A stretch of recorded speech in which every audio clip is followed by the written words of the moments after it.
निरूपणकार आदरणीय डॉक्टर रुपालीताई कापरे यांचे शिवथरघळ नगर ग्रंथराज दासबोध वाचन निरूपण समूहातर्फे आभार मानते. त्यांनी असंच मार्गदर्शन करण्यास वरचेवर या समूहावर यावं अशी समूहातर्फे त्यांना विनंती करते. आजच्या निरूपणाबद्दल ज्यांना आपलं मत मांडायचं असेल त्यांनी ते लेखी स्वरूपात समूहावर पाठवावं. निरूपणानंतर प्रत्येकाने जय जय रघुवीर समर्थ म्हणून समूहातून आपणहून बाहेर पडावे. रुपालीताई, आपण निरूपणास सुरुवात करावी. जय जय रघुवीर समर्थ. श्रीराम जय राम जय जय राम. गणेश शारदा चैव सद्गुरु सज्जनस्तथा आराध्य दैवतं गुह्यं सर्वं मे रघुनंदनः. गणेश शारदा सद्गुरु संत सज्जन कुळेश्वरू सर्व ही माझा रघुवीरू सद्गुरु रूपे. माझे आराध्य दैवत परम गुह्य गुह्यातीत. गुह्यपणाची मात न चले जेथे यो जातो मरुदंश जो क्षितितले. संबोधयन् सज्जनान् ग्रंथयो रचयन् सुपुण्यजनकं श्रीदासबोधाभिधं.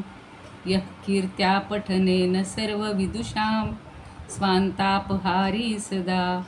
सोऽयं मुक्तिकरः क्षितौ विजयते श्रीरामदासो गुरुः. मला वाटते अंतरी त्वा वसावे तुझ्या दासबोधासी त्वा बोध व्हावे. अपत्यापरी पाववी प्रेमग्रासा महाराज या सद्गुरु रामदासा.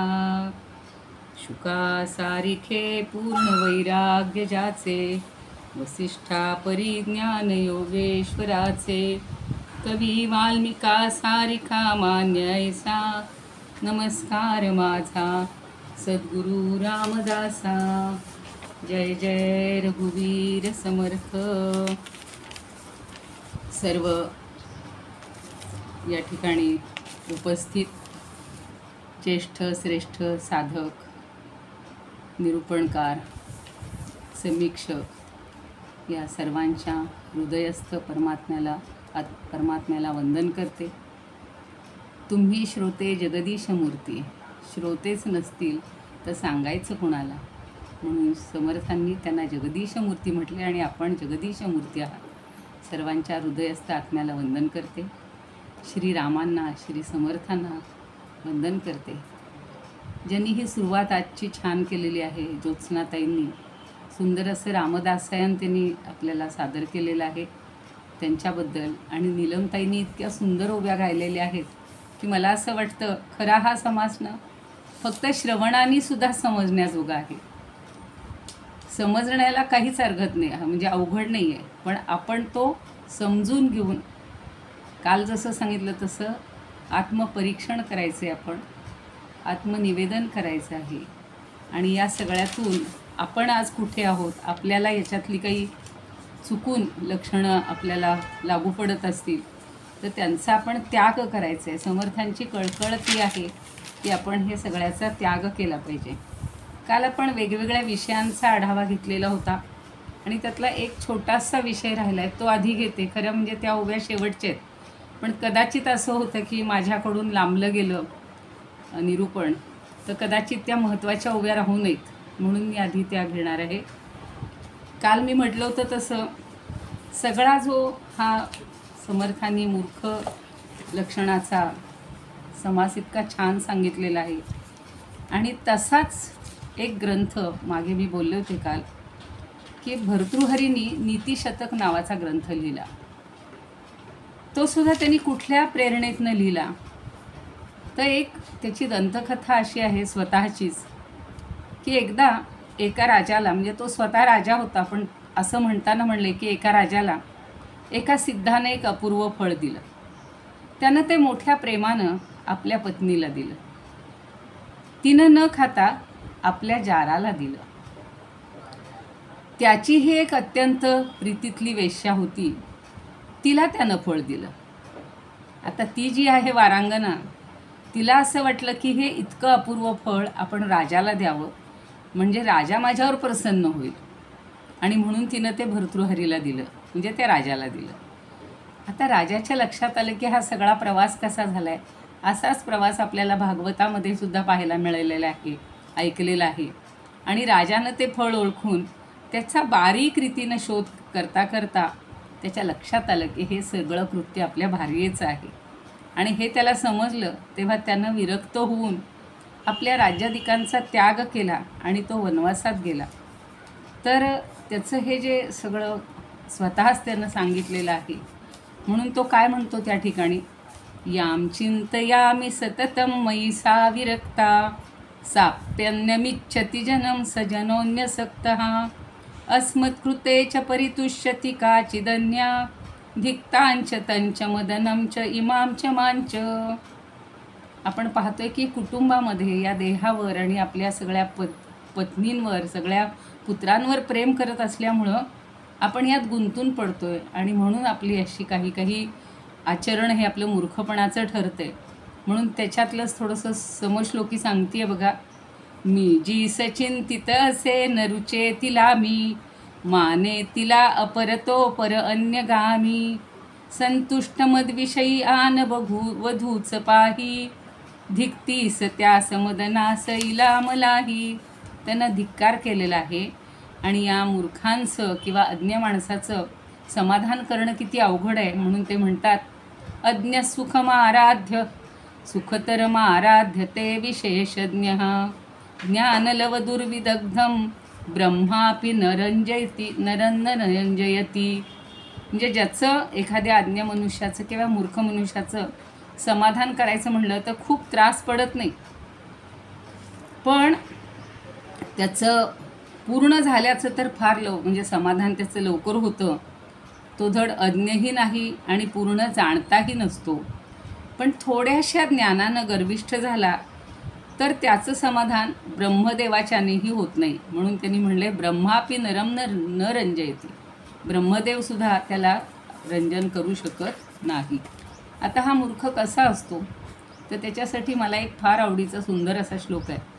लभेत सिकता सुतैलमपि यत्नतः पीडयन्, पिबेच्च मृगतृष्णिका सुसलिलं पिपासार्दितः, कदाचिदपि पर्यटन शशविषाणमासादयेत, न तु प्रतिनिविष्टमूर्खजनचित्तमाराधयेत. कायचा अर्थ आहे.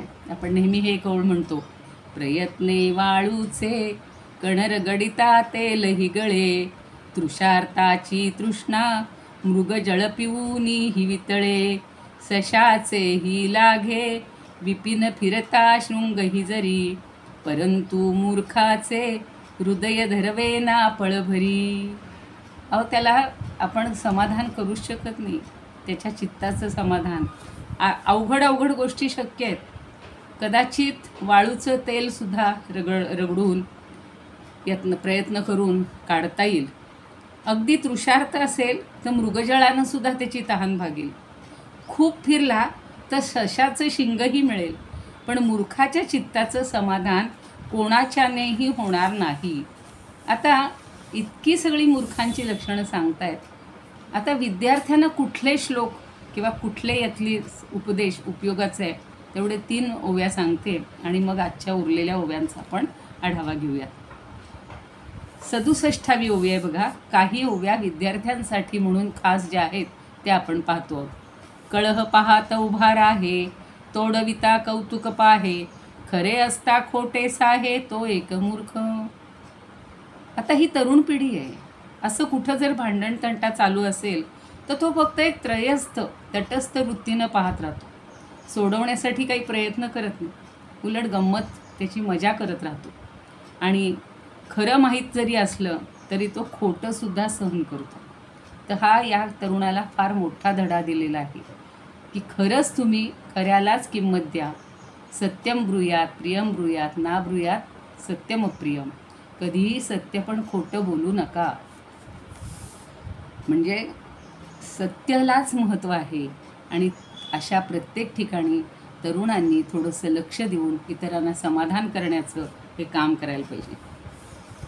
अक्षरे गाळून वाची, काते घाली पदरींची, निघा न करी पुस्तकांची तो एक मूर्ख. वाचन करताना किती छान करायला पाहिजे, केवढं समर्थांनी महत्त्वाचं सांगितलं. लोक इतके दुर्लक्ष करतात की काही वाचायचं असेल तर त्यातली काही अक्षरच गाळून वाचत राहतात किंवा स्वतःच्या पदरची त्यात काही घालतात. म्हणजे जो ग्रंथ वाचायचा असेल, आता उदाहरणार्थ मग दासबोध वाचतो त्यावेळेला अगदी काना मात्रा वेलांटी उकार सगळ्याचा व्यवस्थित उच्चार आणि छान वाचन करायला पाहिजे, कुठलंही अक्षर गाळायचं नाही. पुस्तकाची जोपासनाही तो करत नाही आणि त्यामुळं काय होतं, काळजी न घेतल्यामुळं पुस्तकाची हानी होते, खराब होतात, नाश पावतात. म्हणून एक छान सुभाषित आहे, मला ते नेहमी मुलांना सांगावं वाटायचं. किंवा कुणालाही आपण देतो बघा लोकांच्या हातात पुस्तकं, पण ते इतके बेफिकीरपणे वापरतात. म्हणून त्यांना सांगायचे, तैला द्रक्षेत जला द्रक्षेत रक्षेत शिथिल बंधनात मूर्ख हस्तेन दातव्यम एवं वदती पुस्तकम. लोक तेलकट हातानेच पुस्तकं वाचायला घेतात. नाही, तैलाद रक्षेत, तेलापासून रक्षण करा. जलाद रक्षेत, ओल्या ओल्या पाण्याचा कुठेही संपर्क त्याला येऊ देऊ नये. रक्षेत शिथिल बंधनात, कशीही ओढून ताणून कशीही पुस्तकं हलवतात, वाचतात. म्हणून शिथिल बंधनापासून रक्षण करा. आणि मुख्य म्हणजे मूर्ख हस्ते न दातव्य, मला हा याच्याखाली अंडरलाईन आहे की मूर्खांच्या हातात कधीही देऊ नका. एवं वदती पुस्तकं. पण पुढचं समर्थांनी सांगितलेलं जास्त मला पटले. आपण वाचिना कधी कोणास वाचावया नेदी बांधून ठेवी बंदी तो एक मूर्ख.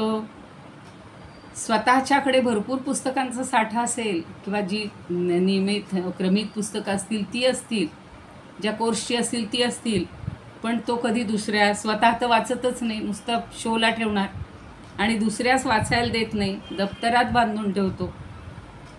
बांधून ठेवी बंदी म्हणजे बंद करून ठेवतो ती. आपल्याकडे बघा पोथ्या वगैरे आपण असे छान वस्त्रामध्ये चांगल्या रंगीत अशा हे करून ठेवतो, पण त्याच्याखाली खुणा करतील, रेघा करतील, अशा किती गोष्टी करून त्या पुस्तकाची चाळणी करतात. तर यापासून सगळ्यापासून रक्षण करावं.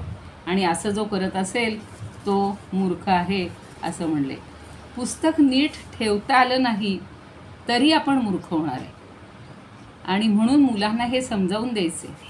आता कधी कधी असं होतं बरं का, एका मित्रानं पुस्तक नेलं आणि फाडून परत दिलं, पुन्हाही तसंच केलं, तरीही आपण त्याला पुस्तक देत राहतो. म्हणजे ही पण चूक आहे आपली. तर हा सुद्धा मूर्खपणा आहे असं समर्थ म्हणतात. म्हणजे आपल्याजवळची द्यायला पाहिजे हे बरोबर आहे, पण त्यानं फाडून दिलं मग काय, पुन्हा आपण नव्यानं आणायचं, परत त्याला द्यायचं. आणि मित्रांची जर आपणाशी जर वागणूक असेल तर आपण सुद्धा ठरवूनच त्याच्याशी सुद्धा वर्तन तसंच करायला हवं. अडीअडचणीला जर आपण उपयोगी म्हणजे एखाद्याच्या उपयोगी पडलं आणि तो जर आपल्या कधी मदतीला येत नसेल तर मात्र त्याला धडा शिकवायला पाहिजे.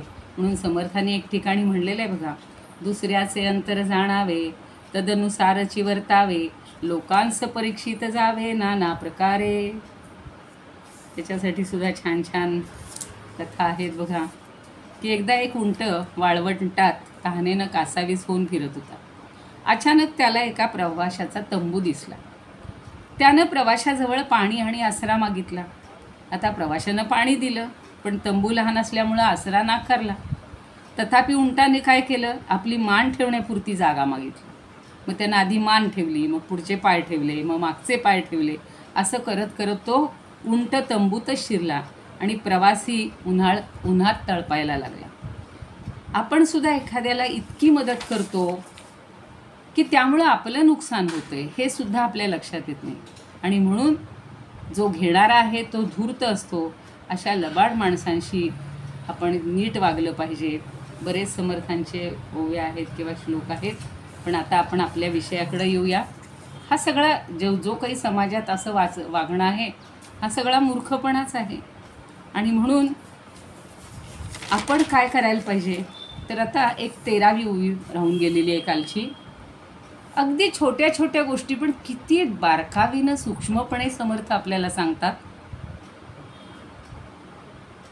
अकारण हास्य करी विवेक सांगता न धरी जो बहुतांचा वैरी तो एक मूर्ख. उगाचच हसतात बघा, काही कारण नाही. आणि जरा विवेकानं काही त्यांना सांगायला लागलं, विचार करून सांगायला लागलं, तर ते तो ऐकत पण नाही आणि अनेकांशी शत्रुत्व धरतो. म्हणून सगळ्यांशी जगमित्र असं सांगितलेलं आहे समर्थाने आपल्याला. वाचसी असावे सूत्र. चांगली आपली वाणी जर चांगली असेल तर सगळ्यांशी तो जगमित्र होऊ शकतो. म्हणून पुढची 16वी अशी ओवी आहे. मान अथवा अपमान स्वयं करी परिच्छिन्न, सप्तव्यसनी जयाचे मन तो एक मूर्ख. फार महत्त्वाची ओवी आहे बरं काही, की आपला मान किंवा अपमान स्वतःच्या तोंडानं उघड करणं म्हणजे आपल्या वागणुकीमुळं आपला बोज लोकांवर राहू नये, दुसऱ्यांवर राहू नये यासाठी काळजी घेतली पाहिजे. आणि महत्त्वाचं व्यसनी जयाचे मन. 7 व्यसनं आहेत बघा. आपल्याला व्यसनं नसतात, पण आपण समाजात पाहतो तर त्यांनासुद्धा आपण सुधारण्याचं काम करायला पाहिजे. प्रत्येकच गोष्ट स्वतःसाठी नाही आहे लागू ही. म्हणजे आपल्या कसं आहे, पहिलं आहे द्यूत. ज्या द्यूतामुळं सगळं महाभारत घडलेलं आहे. युधिष्ठिराला शकुनी मामानी बोलवले, दुर्योधनाने बोलवले आणि त्या द्यूतामुळं त्यांनी सगळं राज्य आपलं पणाला लावलं, आपली पत्नीसुद्धा पणाला लावली. तर द्यूत, वेश्यागमन, चोरी, चहाडी, परदारा गमन आणि लघुपक्षी म्हणजे लहान लहान पक्षी असतात त्यांची क्रीडा करायची. म्हणजे कबूतर असतील, बुलबुल असतील, तित्तीर असतील, अशांचे खेळ करायचे. हे सुद्धा एक व्यसनच आहे. त्यांचा जीवाशी खेळ चालतो त्यांच्या. आणि किन्नर गायन म्हणजे शब्द चांगला वाटतोय, पण कोल्हाटणीचं गाणं जे आहे ते ऐकायचं म्हणजे तेही एक व्यसनच आहे. किंवा पंचविषय जे आपले 5 ज्ञानेंद्रियाचे विषय आहेत आणि परदारा गमन, ही 7 व्यसनं ज्याच्या ठिकाणी आहेत किंवा याच्यामध्ये रमणारा जो आहे तो मूर्ख आहे. आत्ता मी जी कथा सांगितली ती तशीच आहे, की परदारा म्हणजे आपली आता तिथं उलट आहे की आपली पत्नी दुसऱ्याशी हे व्रत झालेली आहे आणि पुन्हा ते फळ त्याच्यापर्यंत आलेलं आहे. तर अशाही घटना खूप ठिकाणी घडतात. म्हणूनच भर्तृहरी परत म्हणतो की अस्मत्कृतेच परितुष्यति काचिदन्या धिक्तांच तंच मदनंच इमांच मांच. जी मगाशी ओळ सांगितली ती, की तिचा धिक्कार करतोय तो. करू ये समाधान जो मूर्ख त्याचे, धरू ये सुखे चित्त पै जाण त्याचे, न जाणे न नेणे अशा पामराला, रिझावू शके ना विधाता त्याला. आणि पुढं आपली ओवी आहे 21वी. एकाएकी एकसरा झाला विषयी निलाजिरा, मर्यादा सांडून सैरा वर्ते तो मूर्ख. आता तो एक मूर्ख हे फक्त पद मी पुन्हा म्हणणार नाही, कारण आता ते कॉमन आहे आणि आपल्या डोक्यात बसलेलं आहे. तर मर्यादा सांडून जो सैरा वैरा धावतोय, एकसरा म्हणजे तात्काळ, एकदम म्हणजे विषयोपभोगाचं सेवन एकाएकी म्हणजे विचार न करता करतो. आणि नित्य निर्लज्जपणे, निलाजरा शब्द मराठीतसुद्धा आपण अशा व्यक्तीला वापरतो. तर असा जो निलाजरा आहे, निर्लज्ज आहे, निर्लज्जपणानं जो वागतो तो अमर्याद आहे. अमर्याद वागणं त्याचं आहे आणि म्हणून तो त्या पदवीला पोहोचतो. पुढची आहे 22वी ओवी. मला ती पण फार आवडली बघा. औषध नघे असो न वेथा, पथ्य न करी सर्वथा, न मिळे आलिया पदार्था तो एक. आता रोग आहे पण औषध घ्यायचं नाही. काहींचा नियम असतो बघा, आम्ही औषध घेणार नाही. लोक म्हणतात मी एक गोळी आयुष्यात घेतली नाही, पण त्यांच्या मागे काहीतरी आहेत, व्याधी आहेत. वेथा म्हणजे व्यथा किंवा व्याधी, आणि त्या असूनसुद्धा तो औषधही घेत नाही, डॉक्टरांचं म्हणणं ऐकत नाही. आणि पथ्य न करी सर्वथा, पथ्यही मुळीच करत नाही. न मिळे आलिया पदार्थ, आणि प्राप्त परिस्थितीत जे त्याला पदार्थ प्राप्त झालेले आहेत त्यात तो समाधान मानत नाही. न मिळे आलिया पदार्थ म्हणजे काय, की मिळालेल्या वस्तूमध्ये, पदार्थामध्ये संतोष मानत नाही, आवडून घेत नाही. तोही योग्य नाही आहे. मला याच्यासाठी पण एक श्लोक फार आवडतो, तुम्हालाही माहिती असेल. त्यांनी जे म्हणले ना, पथ्य न करी सर्वथा, त्यावरनं मला तो श्लोक आठवलाय. पथ्ये सती गदार्थस्य भेषजग्रहणेन किम. पथ्ये सती म्हणजे पथ्ये असती गदार्थस्य भेषजग्रहणेन किम. सगळ्या दोन्ही ओळी सारख्यात, फक्त खालच्या ओळीला पथ्येच्या पुढे अवग्रह असतो आणि त्याचा अ अर्थ होतो, असती. आता अर्थ काय त्याचा, की जर आपण पथ्य केली, कुणी गदार्थस्य आजारी माणसांनी, व्याधीने पिडलेल्या माणसांनी जर पथ्य पाळली, तर त्याला भेषज ग्रहणे नक्कीम. भेषज म्हणजे औषध, त्याला औषधांची गरजच काय आहे. आणि पुढचा अर्थ असा आहे, पथ्ये असती म्हणजे त्याला जर पथ्यच नसेल तर भेषज ग्रहणे नक्कीम, मग त्याला औषध घेऊन काय उपयोग. म्हणजे वर म्हणायचे औषधांची गरजच काय आहे, आणि इकडं जो पथ्यच करत नसेल तर त्याला औषधांचा उपयोग काय आहे. आणि अजून त्यालाच जोडून एक छान सुभाषित आहे बघा, मला तेही आठवतंय, की परिश्रमो मिताहारहा द्वे एते औषधे मम नित्यन्ते सेवमानस्य व्याधिभ्यो मे भयं कुतः. एक श्रीमंत माणूस असतो, उपनिषदांच्या कथांमध्ये दाखवत होते बघा, की तो सुखीच नसतो आणि तो शोधायला पाठवतो सगळ्यांना, की कोण बरं असा मनुष्य असेल, सुखी असेल, समाधानी असेल आणि व्याधी मुक्त असेल, तो शोधून काढा. राज्यात सगळीकडे जातात, कुठेच त्याला सापडत नाही, कुणाला, प्रधानाला नाही, त्यांच्या सेवकांना नाही. मग एका छकड्याखाली, गाडीखाली एक गरीब मनुष्य बसलेला असतो आणि त्याच्याकडे कपडेच नसतात. तो फक्त असं काहीतरी अंगावर, म्हणजे आपण शाल वगैरे म्हणतो तसं काहीतरी एक पांघरलेलं होतं, शर्ट नव्हता, काही नव्हता. आणि तो इतका आनंदी होता, देवाचं नाव घेत होता. तर तो सांगतो की तुम्ही कसे काय, म्हणे मी आनंदी आहे. म्हणे थांबा, आमच्या महाराजांना तुम्हाला भेटायचं. मग ते महाराज येतात आणि म्हणतात की काय रे बाबा, तू कसं काय एवढा टुणटुणीत आहे, तुला तर जमिनीवर झोपलायस, काही अंगाला काही नाही, खायला प्यायला. तो मला काही नसलं ना तरी हे त्यांनी उत्तर दिलं होतं, की मी परिश्रम आणि मिताहार, मोजका आहार घेतो, मला जेवढासा मिळेल तेवढा, मुठभर अन्न घेतो मी फक्त, आणि हे मी नित्य सेवन करतो, त्यामुळं मला व्याधीपासून भयच नाही आहे. म्हणजे पुढच्या गोष्टीत गेल्या, समर्थांना हेच सांगायचे. पुढची 23वी ओवी आहे, संगे विण विदेश करी ओळखी विण संगधरी उडी घाली महापुरी तो एक मूर्ख. संघ बरोबर घेऊन जा, कुठंतरी विदेशात जायचे आता आम्हाला सुद्धा. आम्ही सारखं म्हणत होतो नातवाला, चल आमच्या बरोबर बाबा, आता आम्हाला गरज आहे. तर संगे विण विदेश करी, संघ सोबतीशिवाय परदेशात जाऊ नये कधी. तिथे ते फार नियम आणि अटी असतात हो. आपण असे इथे मुक्तपणे संचार करतो, पहाटे करतो, रात्री करतो, तिथं चालत नाही बरं का. लगेच पोलीस हॉर्न वाजत गाडी येते आणि गाडीत घालून नेतात, काय एकटेच फिरताय म्हणून कधी असं एकट्याने जायचं नाही. किती समर्थाने विचार केलेला आहे बघा. आणि स्वभावाचा, कुणाच्याही स्वभावाचा ओळखीविण संगधरी, परिचय झाल्याशिवाय जो संगत करतो, म्हणजे काही जण लगेचच त्याच्याबरोबर जायला लागतात आणि मग कुठेतरी अडचणीत येतात. उडी घाली महापुरी, आता आमच्या इथे असंच आहे, पाणी येतं, सोडलं वरनं धरणातलं, भंडारदरा किंवा निळवंड, आणि मोठा प्रवाह येतो आणि त्याच्यामध्ये ही मुलं जी उड्या मारायला जातात आत्ता उन्हाळा म्हणजे सुट्टीमुळं, आणि सगळीच्या सगळी हो त्याच्यामध्ये पाण्यात मिसळून जातात. अगदी आत्ता घटना घडलेल्या आहेत.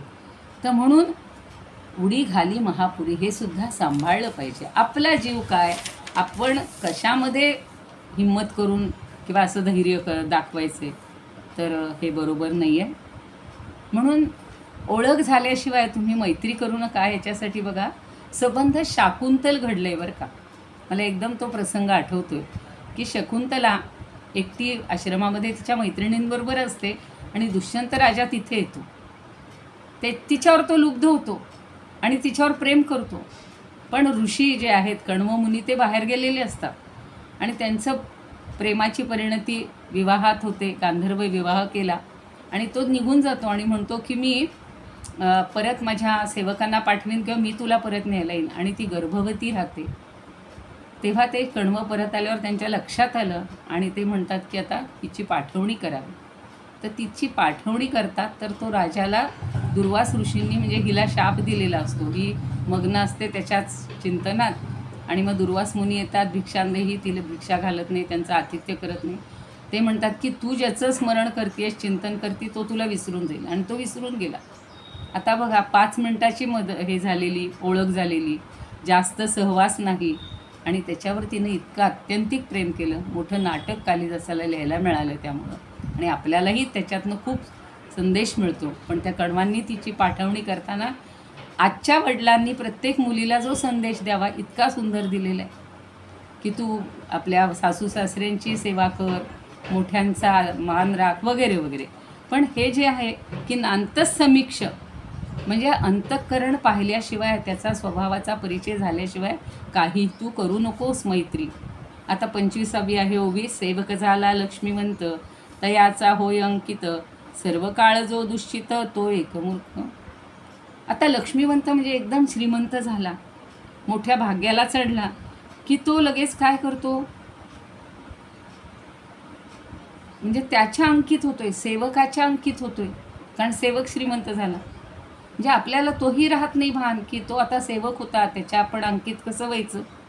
आणि सतत दुश्चित, सर्व काळ तो दुश्चित, पुढ्या मनाचा किंवा चंचल चित्त असणं, हे सुद्धा मूर्खपणाचंच लक्षण आहे. विचार न करिता कारण, दंड करी अपराधे विण, स्वल्पासाठी जो कृपण, तो एक. कुठल्याही गोष्टीचा विचार, कारण पाहायला पाहिजे आहे, आणि मग अपराधाशिवाय कुणालाही दंड करता कामा नये. या सगळ्या म्हणजे एक सामान्य सूचना समंतांनी सगळ्या क्षेत्रात उपयोगी पडतील अशा दिलेल्या. आता पुढची ओवी तर फार, त्यातली जी एक लय आणि गती आहे ना, आणि ठेका आहे, तो तर समजून घेण्याजोगा आहे. देवलंड पितृलंड, शक्तिवीण करी तोंड, ज्याचे मुखी भंड उबंड, तो एक मूर्ख. अशी छान अनुप्रास रचना ते मनाच्या श्लोकातही खूप ठिकाणी करतात. आता देवलंड, त्याच्यात देव अधिक लंद असा संस्कृत हे आहे शब्द, म्हणजे देवद्रोही. पितृलंड म्हणजे पितृद्रोही. भंड म्हणजे ध्वनी किंवा फजिती. आणि उभंड म्हणजे निरर्थक वाचाळपणा, बडबड, भंड उभंड. तर हे सगळं जो करतो, म्हणजे कुळधर्मादी देवकार्य न करणारा. पितृलंड म्हणजे श्राद्ध तर्पण पक्षादी न करणारा. शक्ती नसताना उगचच म्हणजे उलटे उपाय करणारा. आणि तोंड असा शब्द त्यांनी म्हटलेला आहे, म्हणजे तस्कर किंवा ताकद आपल्या ठिकाणी नाही तर मध्ये मध्येच तोंड घालून बोलणारा, शिव्या देणारा, वायफळ बडबड करणारा, असा हा व्यर्थ आहे. मग देवाची, वडील माणसांची पर्वा करायला पाहिजे. आपल्याकडं काय म्हणतात, मातृदेवो भव, पितृदेवो भव, गुरुर्देवो भव. एका छोट्या स्त्रीची कहाणी थोडीशी डोक्यात येते बघा. कहाणी म्हणजे असा प्रसंग आहे की तिचं नाव काहीतरी छान असतं, मानसी वगैरे नाव असतं, आणि ती अशा कॉलनीमध्ये राहत असते. ह्या कॉलनीतल्या महिला सगळ्या आपल्यासारख्या, म्हणजे शिवथरघळ दासबोध समूहाचा मी आज उल्लेखही केला नाही, तर या समूहातर्फे 5वं आवर्तन चाललेलं आहे. असे सगळे आवर्तनं करणारे, धार्मिक सगळे आपले जे विधी आहेत ते करणारी, अशा हा सगळ्या महिलांचा ग्रुप असतो. मंदिरामध्ये जात असायच्या आणि सगळं छान वागत असायच्या. पण त्यांच्यातली ही जरा सुधारित, नवीन आलेली, कुठून तरी फॉरेन रिटर्न असं नाही म्हणता येणार, पण तिला असं वाटतं की काही व्यर्थ वेळ वाया घालवतात म्हणे सगळं. आज याची पूजा, उद्या ते व्रत, परवा ते काय करायचं, आज हळदी कुंकू, उद्या आमकी पूजा. आणि म्हणून ती त्यांना बोलते, ह्यात व्यर्थ वेळ कशाला घालवता, जरा काहीतरी चांगलं करा, समाजासाठी करा, अमकं करा. आणि खूपदा ती त्यांना नावं ठेवायची. आणि एक दिवशी आता तिची जी अगदी मैत्रीण असेल, कोणतरी संध्या वगैरे असं नाव होतं तिचं, तर ती काय म्हणते की म्हणे 2-3 दिवस झाले हिचा काही पत्ता नाही आहे. मग तिला समजतं की तिला हॉस्पिटलमध्ये ॲडमिट केली. अचानक तिला जिभेचा पॅरालिसिस होतो आणि जीभ जड होते आणि बोलताच येत नाही, आणि ती रडायला लागते. डॉक्टर सांगतात, आता उपाय आम्हाला जेवढा होईल तेवढा आम्ही करू, पण शेवटचा उपाय आहे, तुम्ही देवाचं नाव घ्या, रामाचं नाव घ्या, किंवा राम आपण जे म्हणतो ना, रामरक्षा म्हणा. ती एकदम चक्रावते आणि तिची मैत्रीण तिला भेटायला जाते. तर म्हणती, मला बोलताच येत नाही ना. तर तिनं सांगितलं, अगं बरोबर आहे, डॉक्टरांनी सांगितलेलं आहे ते. कारण डॉक्टरांशी ती पण बोलते, आणि मग तिला रामरक्षा म्हणायला सांगते, निदान राम राम राम. जो वाल्मिकी तरला उफराट्या नामासाठी तिची अवस्था झाली आणि नंतर ती परत आल्यानंतर तिची काही दिवसानंतर ती वाचाशक्ती पुन्हा आलेली आहे केवळ रामस्मरणाने. म्हणून हे जे आहे ना देवकार्य पितृकार्य इतकं मला आवडलं आहे बघा की हे सगळ्यांनी घ्यावं लक्षामध्ये. आणि असं जो करत नाही त्याला काय कधी भोगायला लागेल सांगता येत नाही. 29वी ओवी आहे. नीच यातीसी सांगात परांगणेसी एकांत मागे जाय खात खात तो एक. अगदी हलक्या जातीच्या माणसांशी दोस्ती करू नये असं नाही, पण तुम्ही मैत्रीसुद्धा योग्य समानशीलम व्यसनेषु सख्यम म्हटलेलं आहे. आणि परस्त्रीशी एकांत करणं हे तर अगदीच चुकीचं आहे. त्याच्याबद्दल तर किती स्तोत्र आणि किती श्लोक समर्थांनी आपल्याला सांगितलेले आहे, ज्ञानदेवही सांगतात. आता ह्याला परोपकाराचं तर वावडंच आहे. स्वये नेणे परोपकार उपकाराचा अनोपकार करी थोडे बोले फार तो एकम. स्वतः कधी उपकार नावाची गोष्ट त्याला माहितीच नाही. काल मी सांगितलं की व्यास म्हणतात 18 पुराणेषु व्यासस्य वचनद्वयम परोपकार हा पुण्याय पापाय परपीडनम. ही अशी परपीडा होते. मग करी थोडे बोले फार, स्वतः उपकाराचं नाव घेत नाही आणि कुणी त्याच्यावर केला तर त्याची परतफेड तो अपकाराने करतो. करणं थोडं आणि बोलणं फार असा आहे तो. आता 31वी ओवी. तपिळ खादाड आळसी कुष्टिळ कुटिळ मानसी धारिष्ट नाही जयापासी तो एक मूर्ख. आळसी सीचा छान अनुप्रास आहे बघा. तपिळ म्हणजे तापट आणि कुष्टिळ म्हणजे कुष्टिळ अर्थात अपवित्र. तापट खादाड आळशी अपवित्र म्हणजे त्याला घाणेरडा म्हणू शकतो, पण तो शब्द मला वापरायला जरा नको वाटतो. कुटिल मनाचा, धारिष्ट नसलेला, धारिष्ट शून्य, धारिष्ट नाही जयापासी. म्हणून भगवंतानी आपल्याला सगळ्या हे दिलेले आहेत. संपत्तीमध्ये ह्याचा उल्लेख केलेला आहे. धैर्य पाहिजेल आहे आपल्याला. विद्यावैभव 32वी ओवी. विद्यावैभवनाधन पुरुषार्थ सामर्थ्य नामान कोरडाच वाहे अभिमान. विद्या नाही, वैभव नाही, धनही नाही, काहीच नाही त्याच्याजवळ. ऐश्वर्यही नाही, पराक्रमही नाही, पुरुषार्थ नाही, सामर्थ्य नाही आणि यापैकी काहीही नसताना कोरडा अभिमान बाळगणारा मात्र व्यर्थ आहे. म्हणून गुरोरंघ्रि पद्मे मनश्चेन्न लग्नम ततः किं ततः किं ततः किं ततः किं. विदेशेषु मान्यः स्वदेशेषु धन्यः सदाचारवृत्तेषु मत्तो न चान्यः. गुरोरंघ्रि पद्मे मनश्चेन्न लग्नं ततः किं ततः किं ततः किं ततः किं. सगळ्याचा वैभवाचा सगळ्याचा इतका त्याला अभिमान चढतो काहीच नसताना. म्हणून काही काही गोष्टी अगदी आपण समजून घेतल्या पाहिजे असं मला वाटतं. विद्या वैभवनाधन पुरुषार्थ सामर्थ्य नामान कोरडाच वाहे अभिमान एक मूर्ख. गर्व किंवा अभिमान हे मूर्खाचं मोठं लक्षण आहे, महत्त्वाचं आहे. आणि सारखं मध्ये मध्ये बोलायचं. खूप जणांना अशी सवय असते की संभाषण सुरू असलं तरी तिथे टपकायचं आणि पुढचा संदर्भ माहीत नसतानाही बोलायचं, मध्येच म्हणून म्हणायचं. अजून पुढे त्याच्या आहेत खरं ओव्या, ती तिथे येईल तेव्हा मी सांगणार होते. म्हणजे दोघे बोलत असले तर तिसरा जाऊन बसतो आणि डोकी खाजवी. ते काल मी सांगितलेलं होतं तुम्हाला की त्याला शिष्टाचारच काही माहिती नसतो. विद्या वैभव नाधन काहीच नाही आहे, पण अभिमान मात्र मोठा आहे. आता तसेच बघा, लंडी लटिकाला 33वी ओवी, ही 32वी होती. लंडी लटिका लाबाड कुकर्मी कुटील निचाड निद्राजयाची वाड तो एक मूर्ख. लंडी म्हणजे भित्रा, लटिका म्हणजे खोट भ्रामक मायावी आणि लबाड शब्द तर आपल्याला माहितीच आहे.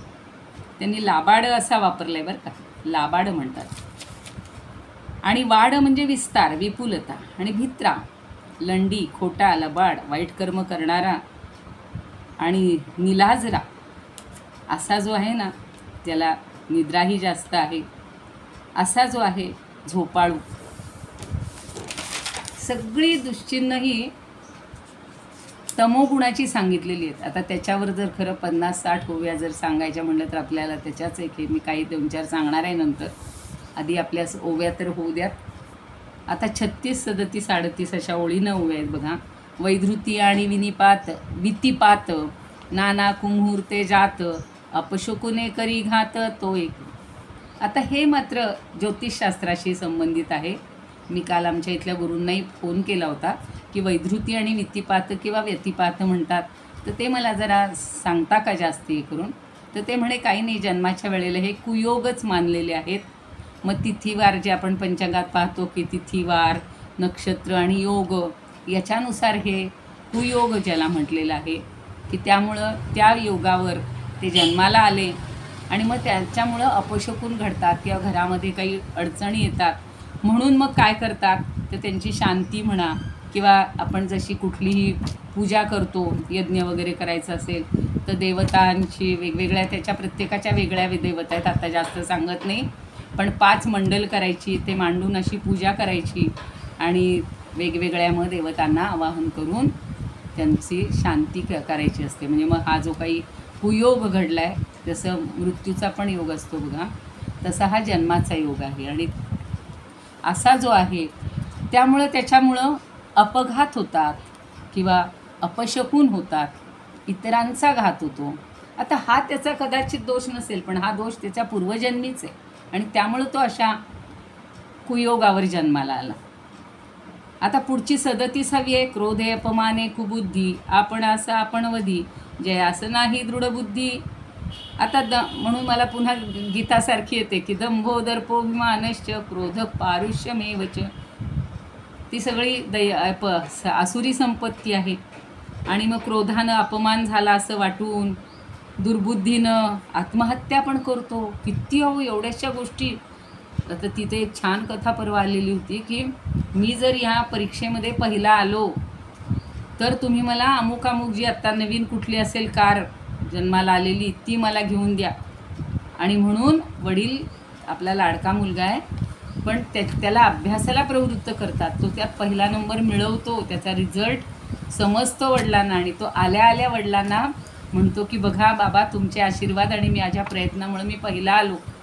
पण तो काय करतो माहिती आहे, वडिलांनी त्याच्या हातात एक बॉक्स दिलं, म्हणजे असं आपण देतो ना गिफ्ट, तसं दिलं आणि ते त्यानं उघडूनही पाहिलं नाही. त्याला असं वाटतं की वडिलांनी मला गाडी आणि फक्त चावी एवढंच द्यायला पाहिजे होतं ना, हे काय दिलं. तर तसंच ठेवून देतो, निघून जातो. अगदी आत्महत्या नाही केलेली, कुठेतरी लागला असेल नोकरीला, काय त्याला हे मिळालं असेल उच्च अगदी, आणि मधला 20-25 वर्षाचा काळ जातो. एक दिवशी त्याला वडिलांची आठवण येते की अरेच्या आपण वडिलांकडे गेलो नाही, चूक केलेली आहे. म्हणून तो आताच्या काळात फोन असतील तेव्हा असतील माहिती नाही, फोन करतो. तर तो सेवक सांगतो, त्यांच्या घरचा नोकर, ताबडतोब या हो, कालच साहेब महाराज गेलेले आहेत. आणि मग तो येतो तर ते गिफ्ट तसंच पडलेलं असतं. ते तो उघडून बघतो तर त्यात रामायणाचं पुस्तक असतं आणि त्या रामायणाच्या पुस्तकात गाडीची किल्ली ठेवलेली असते आणि तिथं लिहिलेलं असतं की जेव्हा तुला कठीण प्रसंग येईल तेव्हा तू हे पान उघडून बघ आणि हे रामायण वाच. मला हे जे आहे ना की क्रोध किंवा लोभ, संताप हा कुठेपर्यंत माणसाला नेऊन सोडतो. जीव लगास परमखेदी, तीच आहे पुढची ओवी 38. सुखाचा शब्द नव्हतोही नेदी, नीच जनासवंदी तो एक मूर्ख. अहो मायेच्या माणसांना सुखाचा शब्द देत नाही, केवळ छळतात आणि नीच लोकांशी नमून वागतात. म्हणजे विरुद्ध वागणं आहे हे सगळं. आता 39, 40, 43, 44, 45, 47, 49 एवढ्या ओव्या आहेत. आता 39. आपणास राखे परोपरी, शरणागतास अव्हेरी, लक्ष्मीचा भरवसा धरी. स्वतःची काळजी, मला एवढ्या वाजता हे खायला लागतं, मला हे असं आंघोळीला पाणी लागतं, मला अमुकच साबण लागतं, सगळं स्वतःचं. अगदी परोपरी प्रत्येक क्षणी आपलं सांभाळायचे. आणि शरणागतास अव्हेरी, शरण मात्र एखादा आला तर त्याचा अव्हेर करेल, झिडकारेल. आणि संपत्ती काही सर्व काळ टिकणार नाही आहे, आपण पाहिलेलं आहे. अरे बापरे.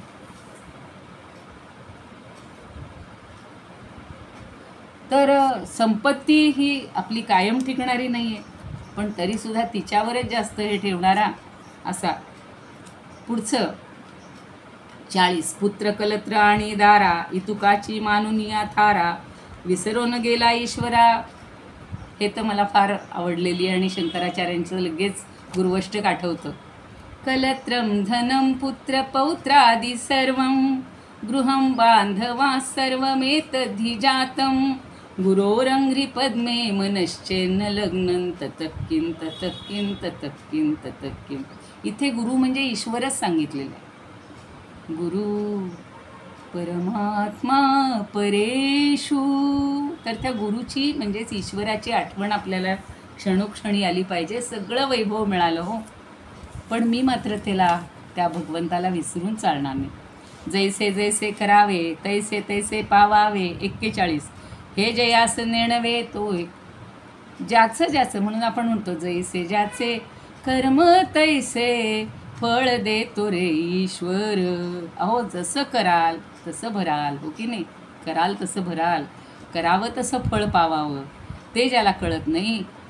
पुण्याचं बी जर आपण पेरलं तर आपल्याला सुख मिळणार आहे, आणि पापाचं बी पेरलं तर आपल्याला दुःखच मिळणार आहे.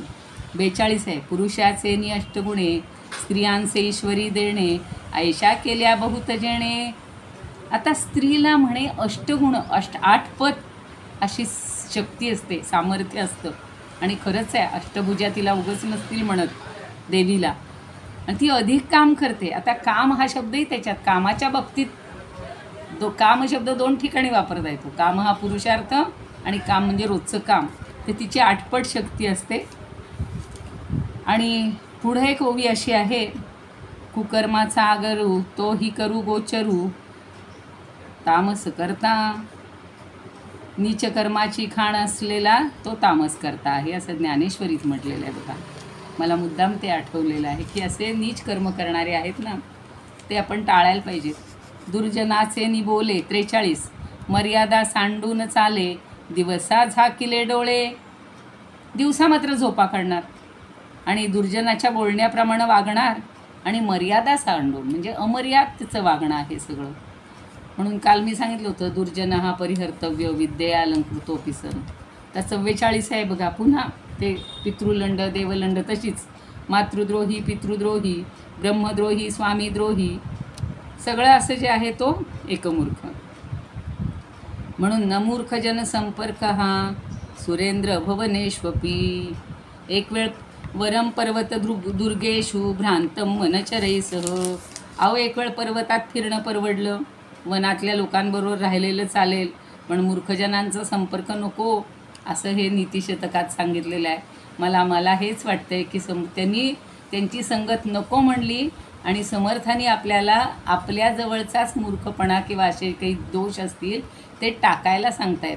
आपणच जर आपली संगत सोडली तर चालेल का? हो नाही. म्हणजे आपली संगत चांगली राहण्यासाठी, परमात्म्याशी संग राहण्यासाठी आपण हे सगळे दोष सोडायचे. आणि म्हणून मी मगाशी म्हटलं तसं मातृदेवो भव पितृदेवो भव. काल सांगितलं होतं मी की अशी मुलं आहेत आजकाल की आईवडिलांची संपत्ती विकून परदेशात जायचं म्हणून त्या आईवडिलांना घेऊन जातो विमानतळावर आणि म्हणतो आलोच मी 5 मिनिटात, तुम्ही इथे बसा, आणि तो विमानात बसून निघून जातो. तिकडं आईवडिलांना म्हणजे काय झालं असेल, पण तिथल्या त्या कर्मचाऱ्यांनी त्यांना आपल्या घरी नेले, वाढवले. अशा घटना घडत आहेत. 45. परपिढीचे मानी सुख परसंतोषाचे मानी दुःख गेले वस्तूचा करी शोक. परपिढा दुसऱ्याचं. आता ह्याच्यावर तर किती जणांनी आपल्याला सांगितलेलं आहे आणि आपल्याला अनुभव येतात की दुसऱ्याला पीडा झाली तर ह्याला आनंद होतो. हां शेजारी ना, बरं झालं, असंच व्हायला पाहिजे होतं. मुलगा विचारत नाही, सूनबाई बघत नाही, ही परपीडा, ती यांना आनंद देते. आणि परसंतोषाचे मानी दुःख. शेजारी छान मुलीचं लग्न झालं, चांगला जावई मिळाला, हो, घरचे सगळे चांगले आहेत, सगळं छान झालं की ह्याला दुःख होते. गेले वस्तूचा करी शोक. आणि मग आपल्याला काही एखादी वस्तू गेली की मग आपल्याला त्याचा शोक होतो. पुरस्कार मिळाला, अमकं झालं, म्हणजे त्याचाही शोक होतोय. शेजारी पाजारी काही घटना घडल्या तर. 47. तुक तोडून बोले मार्ग सांडून चाले कुकर्मी मित्र केले. आता जो आहे काय म्हटलेलं आपण, तुक म्हणजे महत्त्व. आपलं किंवा दुसऱ्याचं तुक म्हणजे महत्त्व कमी होईल असं तोडून बोलणारा आणि सन्मार्ग सोडून चालणारा, आडमार्गानं जाणारा, वाईट कर्म करणाऱ्यांशी मैत्री करणारा मूर्ख आहे. मी आता ओव्या घेत नाही काही, कारण वेळ पुन्हा तुमची येऊन जाते. आपली पद सांभाळता येत नाही. नेहमी जो थट्टा मस्करी करतो आणि दुसऱ्यांनी केली तर हसतो आणि चिडतो, दुसऱ्यांनी केलेली मस्करी आपल्याला चालत नाही. पुढे एक पथ्य हा शब्द, तो मात्र पथ्य म्हणजे पथ, आणि होड घाली तर आपलं दुसऱ्यांच्या ठिकाणी एखादी अवघड अशी पैज लावणं, त्याला होड घाली म्हटलेलं आहे. पुढच्या ओवीत 49व्या, अवघड न झेपण्यासारखी पैज घालायची आणि मग कामकाजा वाचून काहीतरी नसती व्यर्थ बडबड करतो आणि काही ठिकाणी मात्र मुख दुर्बल राहतो. आता 51, 52, 56, 57 थोड्या आहेत अजून, की चोराला आपली ओळख सांगतो. तुम्ही बघा 51वी ओवी. चोराला आपली सगळी माहिती देतात आणि दिसेल ती वस्तू मागण्याची त्याला वाईट सवय असते आणि रागाच्या पायी तो आपलं नुकसान करून घेतो किंवा हलक्या लोकांच्या तोंडी लागणारा असा हा असतो. आणि ही न जनासी बरोबरी, काही वेळेला हलक्या लोकांशी बरोबरी करतो, चढेलपणे किंवा बरोबरीनं वागतो आणि डाव्या हातानं आपल्याकडं त्याज्य केलेलं आहे पाणी दूध वगैरे पिणं हे वर्ज्य आहे, तर ते तसं करू नये. समर्थांसी मत्सर धरी, अलभ्य वस्तूचा हेवा करी, घरीचा घरी करी चोरी, घरच्या घरीची सुद्धा चोरी करतोय. जी श्रेष्ठ लोक आहेत त्यांचा मत्सर करतोय. याच्यातल्या ज्ञानदेवीच्या फार छान ओव्या होत्या हो. आणि अल्प अन्याय एखाद्यानं केला तर त्याला क्षमा करत नाही, सर्व काळ धारकी धरतो, म्हणजे धारेवर धरतो आणि लहानशा अपराधाबद्दल मोठी त्यांना शिक्षा करतो. आणि समर्थांचे मनीचे तुटे, दयाचेनी सभा भेटे. अहो, थोरांच्या मर्जीतून जो उतरला आहे, ज्याच्या पुढे सभेचा रंगभंग होतो, अशा सभाजनांना जो वीट आणतो, तोही काही योग्य नाही. 61, 62, 68, 69. आपली वस्तू, आपलं धन दुसऱ्याकडे ठेवून तिसऱ्याच्या वस्तूचा अभिलाष धरतो आणि अगदी हलक्या लोकांबरोबर व्यवहार करतो. व्यवहारसाठी त्यांनी पर्वत करी हिनासी, मला शब्द तो फार आहे, पर्वत शब्द वापरला आहे समर्थांनी, म्हणजे देवघेव करणारा किंवा व्यवहार करणारा. म्हणजे नीच लोकांना, हलक्या लोकांना, क्षुद्र लोकांना हा महत्त्व देऊन ठेवतो. किंवा अतीताचा अंत पाहे, हाही एक महत्त्वाचा संदेश दिलेला आहे. अतीत म्हणजे अतिथी, न विद्यते तिथीही अस्य सहा. तर जो अतिथीला छळतो, त्याचा योग्य सन्मान करत नाही किंवा कुग्रामात वाईट ठिकाणी वस्ती करतो, नित्य चिंतातुर राहतो, असा अयोग्य आहे. आणि 68मध्ये म्हणतात, लक्ष्मी आलियावरी जो मागील ओळखी न धरी, देवो ब्राह्मणी सत्ता करी. मग अशी लक्ष्मीचा एक हे आलेला होता. असे खरं खूप विषय यात घेतले जर की जरा संपत्ती आली की मागची ओळख विसरतो. माझ्या नाही लक्षात तुम्ही, त्यांनी त्याला मदत केलेली असते पण आता ओळख धरत नाही. आणि देव ब्राह्मणांवर सुद्धा हा सत्ता गाजवतो. आणि आपुले काज होय तोवरी बहुसाल नम्रता. आणि आपलं काम होईपर्यंत मात्र लोकांशी इतका नम्रपणे वागतो, पण दुसऱ्यांचं काही काम करायची वेळ आली की पुढील आमचे कार्य नकळी. आणि 72मध्ये सांगतात, ही मूर्ख लक्षणे ऐकून मनुष्य चतुर होतो, ऐसी ही मूर्ख लक्षणे श्रवणे चातुर्य बाणे, चित्त देऊन या शहाणे ऐकती सदा. तर ही सगळी चित्त देऊन ऐका, म्हणजे मग मनुष्य चतुर होईल. ऐकायची आणि त्यागायची. 73मध्ये पुन्हा म्हणतात, लक्षणे अपार असती परी काही एक येथामती, त्यागार्थ बोलिले श्रोती क्षमा केले पाहिजे. कशासाठी ही ऐकायची? पहिल्यांदाही मी सांगितलेलं होतं की मूर्ख म्हणजे जगातले नाही पाहिजे, आधी आपल्यामध्ये काही आहेत का, आपल्या घरात आहेत का, स्वतःमध्ये आहेत का. ही मूर्ख लक्षणं अगणित आहेत. त्यांनी एवढीच दिली 73-74 ओव्यामध्ये, 73मध्ये. आणि 74मध्ये पुढचं सुतोवाच करून ठेवतात. मी खरं उत्तम लक्षणाचे काही श्लोक छान निवडले होते. उत्तम लक्षणे घ्यावी, मूर्ख लक्षणे त्यागावी, पुढील समासी आपली निरोपिली, आघवी निरोपिली. आघवी सगळी सांगतायत पुढच्या. म्हणून उत्तम लक्षण कशी पाहिजेत त्याच्याबद्दल फार सुंदर असे श्लोक आहेत की विपत्काळी धैर्यं प्रभुपणी, सहिष्णुत्व बरवे, सभे पांडित्याचा प्रसर समरी शौर्य मिरवे, स्वकीर्तीच्या ठाई प्रचुर रतिविद्या सम विद्यावसन जे तयांचे हे स्वाभाविक गुणसा सत्पुरुष जे. किंवा याच्यामध्ये संकटकाळी धैर्य असायला पाहिजे, अभ्युदय झाल्यानंतर क्षमा करता आली पाहिजे, सभेमध्ये वाक्पटुता पाहिजे, युद्धामध्ये विक्रम पाहिजे आणि कीर्ती मिळाल्यानंतर आपण आपल्या ज्ञानाचा उपयोग करून घेतला पाहिजे. वांछा सज्जन संगते परगुणे प्रीतीर गुरोर नम्रता, हे सगळे गुण सांगितलेले आहेत बघा. तेही फार सुंदर आहेत आणि हे ज्याच्या ठिकाणी असतील तो नर श्रेष्ठ होय. ज्ञानदेवांच्या 1-2 फक्त सांगते की तामसीमध्ये कसा आहे तो. तर तामसी कर्म किंवा तामसी जो मूर्ख आहे त्याच्याबद्दल म्हणतायत, तैसा भरे कर्माहंकारू मम पिता अथवा गुरु तेन मानी काळ ज्वरू औषध जैसे. मगाशी सांगितलं होतं ना की आईवडिलांना जो मानत नाही त्याच्या ठिकाणी इतका अहंकार असतो, तर त्या तामसी गुणामुळं तो काय करतो तर स्वतःचाच नाश करून घेतो. त्याच्यासाठी एक छान उदाहरण दिलेलं आहे. जैसा कमळवनी फासू काढिलिया कांटसू आपण जिजे नाशू कमळा करी.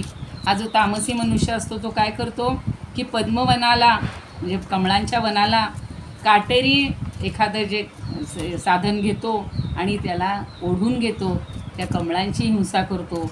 तसा हा मोहात आरभ्यते कर्म असा जो आहे तो आपण टाळूया.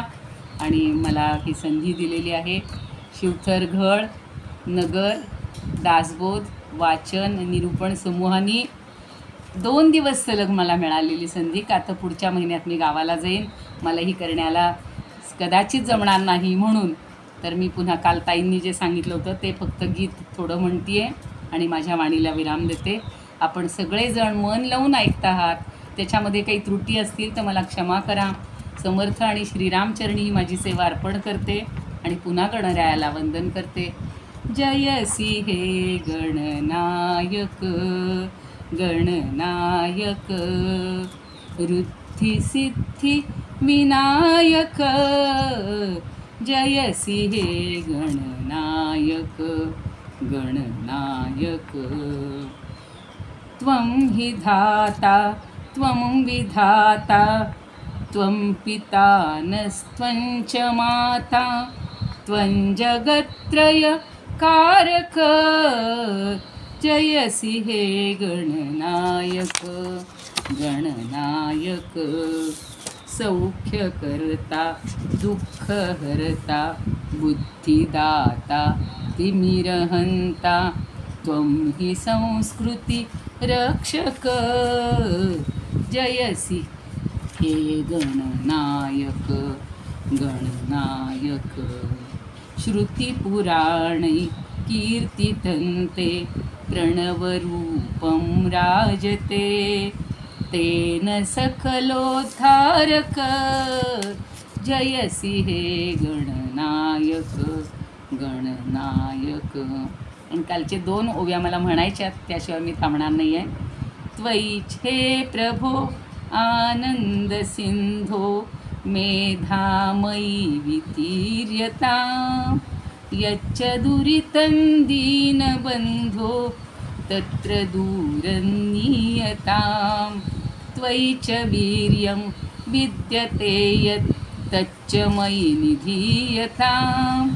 या च दुर्गुणपूर्णता हि सा हि शीघ्रं क्षीयतां. शूरतायुधि धीरता सा नित्यमेव हि वर्ध्यतां. हे दयामय भो निरामय प्रार्थना मम श्रूयतां. हे प्रभो आनंद सिंधो. धन्यवाद. थोडा वेळेचा अपव्यय म्हणा किंवा हे झाल्याबद्दल. जय जय रघुवीर समर्थ.